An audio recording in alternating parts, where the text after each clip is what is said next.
Tanong ulit, boss, kapag 19 grams ang stock, tapos nagbaba ng 17 grams, may itudulo pa din ba?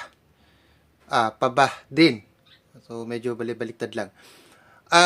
Ito ay depende po palagi sa kalsada o depende sa sitwasyon. Depende sa kalsada na tatakbuhan nyo.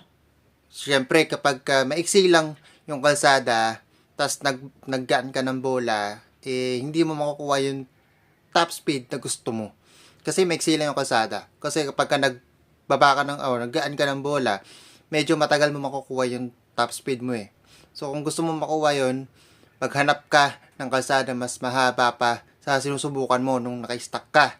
And isa pa, syempre, wag mo sasalubungin yung hangin.